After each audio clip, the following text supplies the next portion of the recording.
Salam alaikum mes amis, excusez-moi, j'ai interrompu la vidéo tout à l'heure. Une petite course à faire. Donc je vous disais, même quand vous rentrez dans une soirée normale, quand je dis normale, une soirée, tout simplement, quand vous rentrez en boîte, quand vous rentrez dans un événement, déjà, quand vous êtes trop heureux, on vous regarde bizarrement. Alors là, 3 zigotos, des rebeux, qui vont dans un concert de heavy metal. Et j'ai réécouté la vidéo, excusez-moi, même si elle a été interrompue, je vais faire la suite, mais j'avais omis quelque chose. C'est que ce groupe-là est un groupe israélien, un groupe zioniste.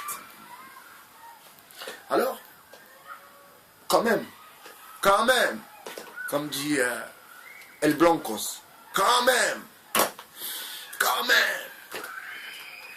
il a dit je suis lié éternellement à Israël, quand même, El Blancos.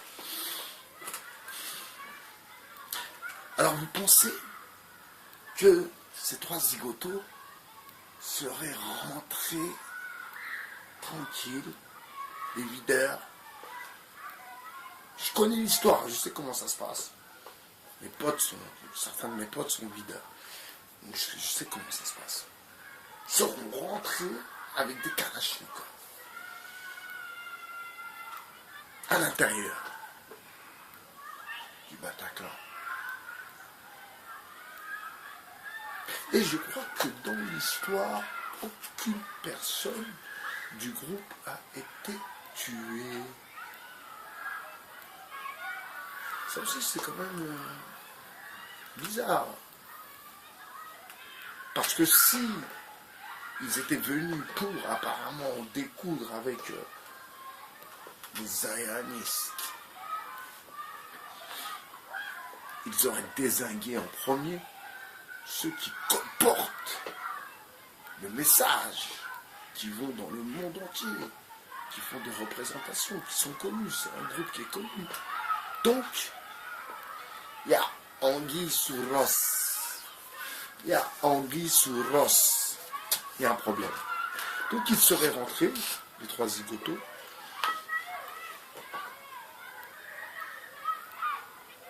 avec des kalachnikovs.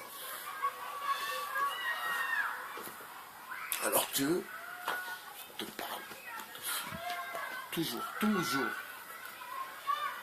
et eux, ils seraient rentrés à l'intérieur. Et ils auraient ouvert le feu.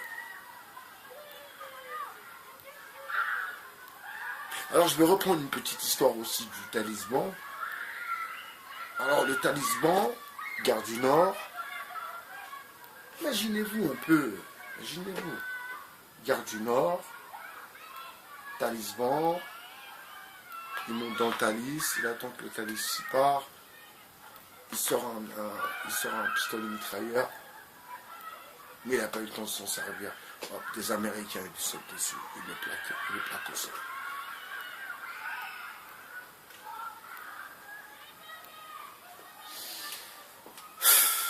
Mon Dieu.